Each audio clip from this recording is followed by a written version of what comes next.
Christmas పండుగ కార్యక్రమాన్ని ఏర్పాటు చేసి ఈ కార్యక్రమంలో నాతో పాటు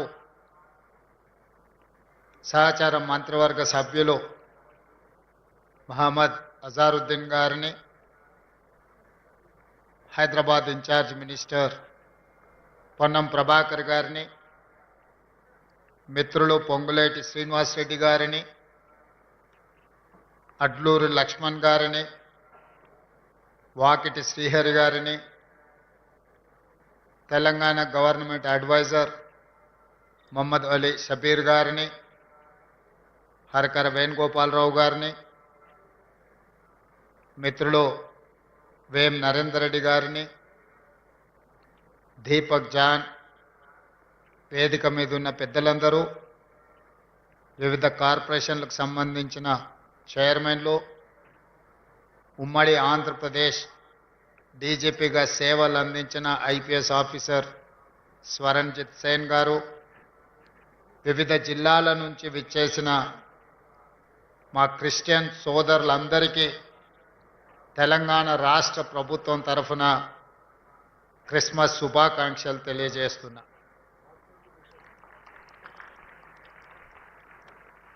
అదేవిధంగా 2000 సంవత్సరాల క్రితం పశువుల పాకలో జన్మించిన మానవ జన్మ ఎత్తి మానవ సేవనే మాధవ సేవ, ప్రేమను పంచాలి, శాంతిని పెంచాలి అని సందేశాన్నిచ్చి మానవుడే దేవుడుగా మారిన యేసు ప్రభు యొక్క జన్మదినము ప్రపంచానికే ఒక పెద్ద పండుగ. ఈ ప్రపంచంలో అన్ని దేశాలలో ఒకేసారి జరుపుకునే పండుగ ఏదైనా ఉందంటే అది ఒకే ఒక్క పండుగ, క్రిస్మస్ పండుగ. యేసు ప్రభు యొక్క జన్మ ఈ లోకానికి శాంతిని, ఈ లోకానికి ప్రేమను అందించింది. దారి తప్పిన బాధితులకు సన్మార్గాన్ని సూచించి ద్వేషించే వాళ్ళను కూడా ప్రేమించేంత గొప్ప మనసును ప్రభువు మనకు అందించడమే కాకుండా నిత్యం వారి స్ఫూర్తి మనకు కలిగించి ఈ ప్రపంచమే ఒక శాంతి సందేశాన్ని అందించడానికి యేసు ప్రభువు కారకులైన. అందుకే వారు జన్మించిన మాసము December month is miracle month. ప్రపంచంలోనే అద్భుతం జరిగిన మాసం ఏదైతే ఉన్నదో అది డిసెంబర్ మాసం. యేసు ప్రభు జన్మించడం వల్ల ఈ ప్రపంచానికి ఒక అద్భుతం జరగడమే కాకుండా ఈ ప్రపంచానికి శాంతి సందేశాన్ని ప్రేమ దూతగా వారు మన మధ్యలో అవతరించి మనల్ని అందరినీ సన్మార్గంలో నడిపించారు. ఈనాడు కాంగ్రెస్ పార్టీకి కూడా డిసెంబర్ తెలంగాణ ప్రజలకు కూడా ఒక మిరకల్ మంత్. నేను ఎందుకు ఈ మాట అధికారికంగా చెబుతున్నాను అని అంటే, డిసెంబర్ మాసంలో మా నాయకురాలు శ్రీమతి సోనియా గాంధీ గారు డిసెంబర్ 9 నాడు జన్మించారు. డిసెంబర్ 9 నాడు జన్మించిన శ్రీమతి సోనియా గాంధీ గారు 60 సంవత్సరాల 4 కోట్ల తెలంగాణ ప్రజల యొక్క బలమైన ఆకాంక్షను ప్రత్యేక తెలంగాణ రాష్ట్ర అవతరణ అసాధ్యము అనుకొని, ఇక సాధించలేము అనుకొని వందలాది మంది తెలంగాణ బిడ్డలు ఆత్మ బలిదానం చేసుకుంటున్నప్పుడు ఈ సమాజంలో ఏ తల్లి కూడా దుఃఖంతో కడుపు కోతతో బాధపడకూడదు. ఆ తల్లుల యొక్క దుఃఖాన్ని శాశ్వతంగా పరిష్కరించాలి అని రాజకీయంగా భారీ మూల్యం చెల్లించి ఆంధ్రప్రదేశ్లో పార్టీకి తీరను నష్టం జరిగిన కేంద్రంలో అధికారం కోల్పోయినా తెలంగాణ రాష్ట్రంలో రాజకీయంగా ఒడిదుడుకులను ఎదుర్కొన్న ఒక తల్లి మనసు కలిగిన శ్రీమతి సోనియా గాంధీ గారు తెలంగాణ రాష్ట్రాన్ని ప్రసాదించి ఈనాడు తెలంగాణ రాష్ట్రంలో మనం అందరము క్రిస్మస్ పండుగను జరుపుకుంటున్నాము అని అంటే ఇందులో శ్రీమతి సోనియా గాంధీ గారి యొక్క పాత్ర, వారి త్యాగం ఎంతగానో ఉంది. ఇదే కాకుండా ఇదే వేదిక మీద ఇదే మాసంలో డిసెంబర్ 7, 2023 నాడు పేదలు ఎన్నుకున్న ప్రభుత్వం, పేదలకు సేవను ప్రేమను అందించే ప్రభుత్వం, ప్రజాపాలనను ఇక్కడనే ప్రమాణ స్వీకారం చేసి బాధ్యత చేపట్టి 4 కోట్ల తెలంగాణ ప్రజలకు ఈరోజు శాంతిని అందించడమే కాకుండా సంక్షేమ పథకాలను ఈరోజు పేదలకు చేరవేస్తున్నాము. అందుకే డిసెంబర్ మాసము మాకు, పేద ప్రజలకు, తెలంగాణ సమాజానికి మిరకల్ మంత్ అని నేను అందుకోసమే అధికారికంగా ఈ వేదిక మీద నుంచి చెప్తున్నా. మా పాలనలో ప్రభు బోధనలను, వారిచ్చిన సందేశాన్ని, వారు ఏమి కోరుకున్నారో, మేము ఎవరికి చెరువ కావాలని వారు భావించినరో ఆ స్ఫూర్తితో మా ప్రభుత్వం పనిచేస్తుంది.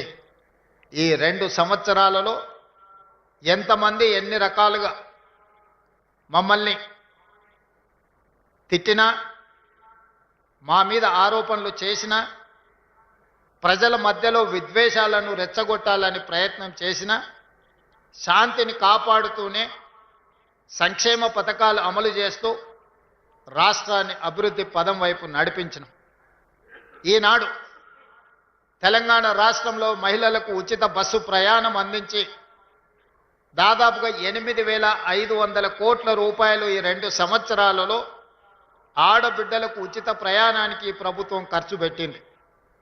అదేవిధంగా 65 లక్షల మంది స్వయం సహాయక సంఘాలలో ఉన్న ఆడబిడ్డలకు, పేదలకు 27,000 కోట్ల రూపాయలు సున్నా వడ్డీతో వాళ్లకు రుణాలు అందించి ఆర్థికంగా వాళ్ళు నిలబడడానికి ఈరోజు ప్రభుత్వం సహకరించింది.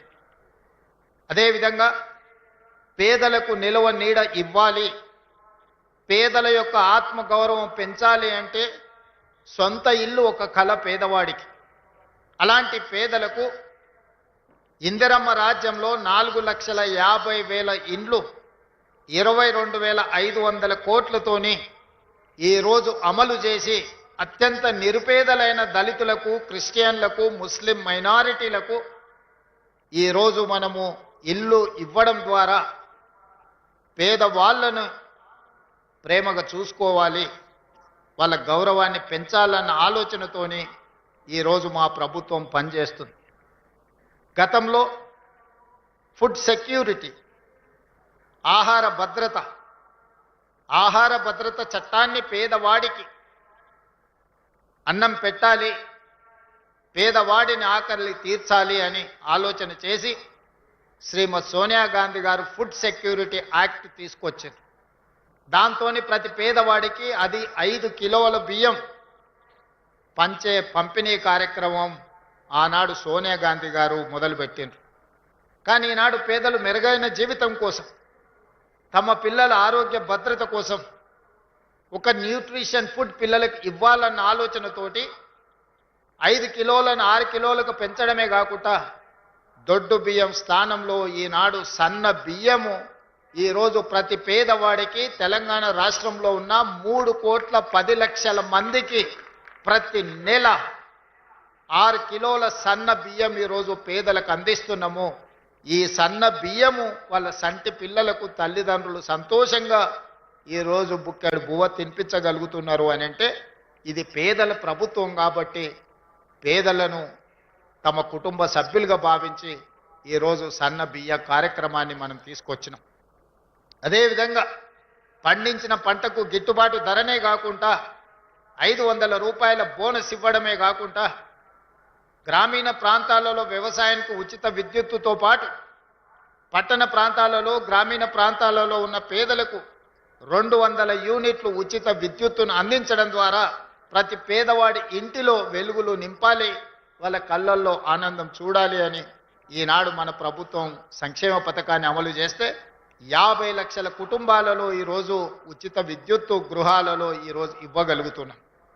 500 రూపాయలకే సిలిండర్ 50 లక్షల కుటుంబాలకు ఈరోజు మనం అందిస్తున్నాం.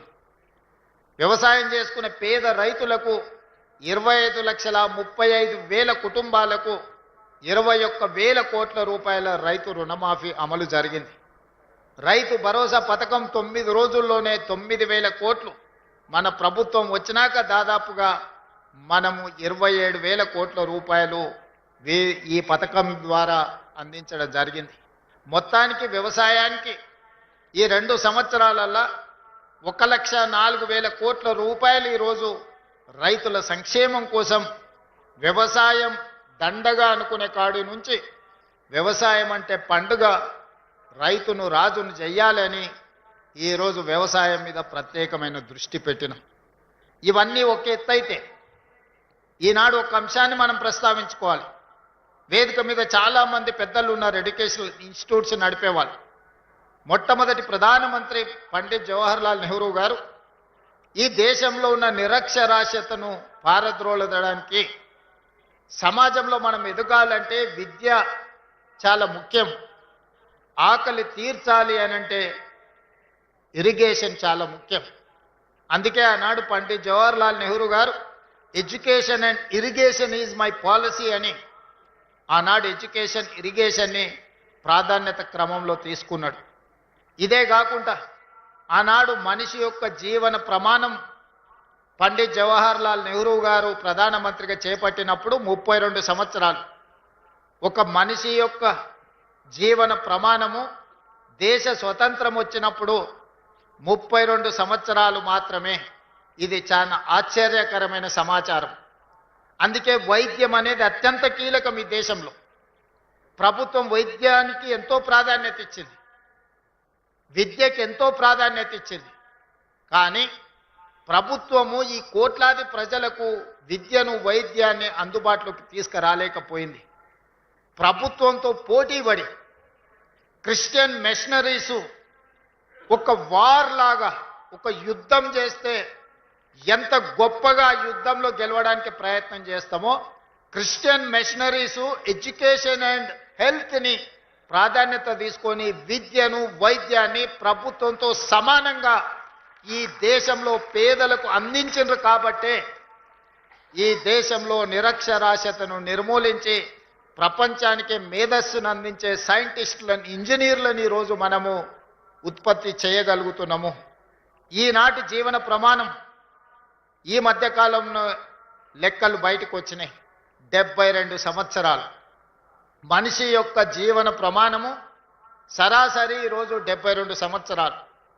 స్వతంత్రం వచ్చినప్పుడు ఒక మనిషి జీవన ప్రమాణము 32 సంవత్సరాలు ఉంటే ఈరోజు 72-73 సంవత్సరాలకు చేరుకున్నామంటే రాష్ట్ర కేంద్ర ప్రభుత్వాలు ఎంత ప్రయత్నం చేసినాయో వారితో పోటీ పడి సేవ చెయ్యాలి, మానవాళిని కాపాడాలి, ఈ కాపాడిన మానవాళికి విద్యను అందించాలి అని క్రిస్టియన్ మిషనరీసు కంకణం కట్టుకొని అంకిత భావంతో సేవలు అందించింది. కాబట్టి ఈ దేశంలో విద్య వైద్యము క్రిస్టియన్ మిషనరీస్ అందించిన సేవలని అభినందించాల్సిన బాధ్యత ఏ ప్రభుత్వానికైనా ఉన్నది.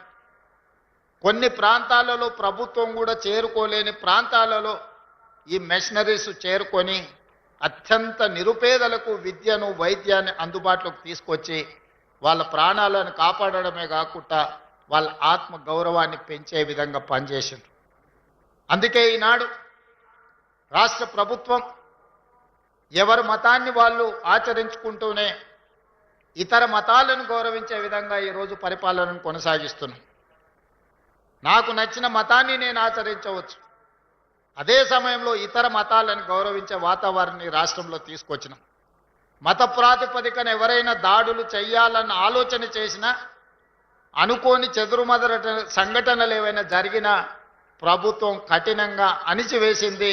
అట్లాంటి వాళ్ళ పట్ల అప్రమత్తంగా ఈరోజు మా ప్రభుత్వం వ్యవహరిస్తున్నది. తొందరలోనే శాసనసభలో హేట్రెడ్ స్పీచ్ మీద కూడా చట్టాన్ని తెస్తాం. ఇతర మతాలను కించపరిచే విధంగా ఎవరైనా మాట్లాడితే చట్ట పరిధిలో వాళ్ళని శిక్షించడానికి అవసరమైన చట్టాన్ని ఈ మధ్య కాలంలోనే కర్ణాటక రాష్ట్రంలో కాంగ్రెస్ పార్టీ శాసనసభలో ప్రవేశపెట్టి ఇతర మతాలను కించపరిచే విధంగా ఇతర మతస్థులను తక్కువ చేసే విధంగా మాట్లాడితే శిక్షించే విధంగా చట్టాన్ని సవరించిండ్రు. తొందరలోనే తెలంగాణ రాష్ట్రంలో కూడా బడ్జెట్ సమావేశాలలో ఆ చట్టాన్ని తీసుకొచ్చి అన్ని మతాలకు సమానమైన హక్కును అధికారాన్ని వాళ్ళ యొక్క మతాన్ని వాళ్ళు ఆచరించే స్వేచ్ఛను తెలంగాణ రాష్ట్ర ప్రభుత్వం అందిస్తుంది అని చెప్పి నేను ఈ సందర్భంగా తెలియజేస్తున్నా. ఈనాడు క్రిస్టియన్ మైనారిటీ, ముస్లిం మైనారిటీ, ఇతర ఏ మైనారిటీలైనా ఉండొచ్చు, వాళ్ళకు అందించే సంక్షేమము అభివృద్ధి ఎవరి దయ కాదు, వాళ్ళ హక్కు అని నేను సంపూర్ణంగా విశ్వసిస్తున్నా. మీ హక్కులను కాపాడడానికి మేమున్నాం. మీ హక్కులు ఎక్కడైనా భంగం కలిగితే సరిదిద్దడానికి మా ప్రభుత్వం సిద్ధంగా ఉంది. ఈరోజు చాలా ప్రాంతాలలో క్రిస్టియన్ సోదరులకు శ్మశాన వాటికల యొక్క సమస్య ఉన్నది నా దృష్టికి వచ్చింది. కానీ గ్రామం పక్కనే భూమి కేటాయించాలంటే ఈరోజు ప్రభుత్వం దగ్గర భూమి లేదు. అందుకే వేదిక మీద ఉన్న మత పెద్దలకు నేను ఒక సూచన చేస్తున్నా. ఊరికి కొంచెం దూరంగా అయినా ప్రభుత్వ భూమి ఉంటే కేటాయిస్తాం, ప్రభుత్వ భూమి కేటాయిస్తాం. లోకల్గా ఏదైనా జరిగినప్పుడు అంబులెన్సులను ఏర్పాటు చేసుకోండి ఇక్కడి నుంచి అక్కడికి తీసుకెళ్ళడానికి. ఊరి పక్కనే శ్మశాన వాటిక ఇవ్వాలి అంటే ప్రభుత్వానికి భూముల అందుబాటు తక్కువ ఉన్నది కాబట్టి కొంచెం దూరంగా అయినా భూములను కేటాయించి ఆ భూములను కాపాడడానికి అవసరమైన రక్షణ గోడలు కట్టి భూములు శ్మశాన వాటికలను కేటాయించాలి అని, బ్రతకడానికి ఇల్లు ఇచ్చినప్పుడు మరణించినప్పుడు కూడా వాళ్ళని ఎక్కడ మనము తీసుకువెళ్ళాలో కూడా ప్రభుత్వం బాధ్యత. ఖచ్చితంగా శ్మశాన వాటికల సమస్యలను కూడా ముస్లిం మైనారిటీ, క్రిస్టియన్ మైనారిటీకి సంబంధించిన శ్మశాన వాటికల సమస్యల్ని పరిష్కరించి ఊరికి కొంచెం దూరమైనా సరే మీకు భూమి కేటాయించే విధంగా ప్రభుత్వం చర్యలు తీసుకుంటుంది. దానికి అవసరమైన అంబులెన్సులు కానీ ఇతర వాహన సదుపాయాన్ని ప్రభుత్వ పరంగా చేస్తాం, లేదా స్వచ్ఛంద సంస్థలోనూ ప్రోత్సహించి వాళ్ళ ద్వారా కూడా మీకు ఆ సహాయాన్ని అందించే విధంగా ఏర్పాట్లు చేస్తాం. అందుకే ఈరోజు మిత్రులారా, ఈ మిరకల్ మంత్ యేసు ప్రభు యొక్క జన్మదినము మనందరికీ శాంతిని ఇవ్వడమే కాకుండా ప్రేమను పంచాలి అనే ఒక గొప్ప సందేశాన్ని అందించిండ్రు. ఆ స్ఫూర్తితో ప్రభుత్వం పనిచేస్తుంది. మీకు క్రిస్మస్ శుభాకాంక్షలతో పాటు నూతన సంవత్సర శుభాకాంక్షలు తెలియజేస్తున్నా. నూతన సంవత్సరం మనందరి జీవితాలలో గొప్ప మార్పును తీసుకురావాలి. మన రాష్ట్రం అభివృద్ధి పదం వైపు నడవాలి. తెలంగాణ రైజింగ్ దేశానికే ఒక రోల్ మోడల్ కావాలి. ఈ తెలంగాణ మోడల్తోని దేశంలోనే తెలంగాణ రాష్ట్రం ప్రథమ స్థానంలో ఉండాలి. ఈ విధంగా ముందుకు వెళ్ళడానికి మాకు శక్తిని ఇవ్వండి. ఆ శక్తిని ప్రసాదించడానికి మీరందరూ ప్రభువును ప్రార్థించండి, మమ్మల్ని ఆశీర్వదించండి అని కోరుకుంటూ మీ అందరి దగ్గర సెలవు తీసుకుంటున్నా. ధన్యవాదాలు మిత్రులారా.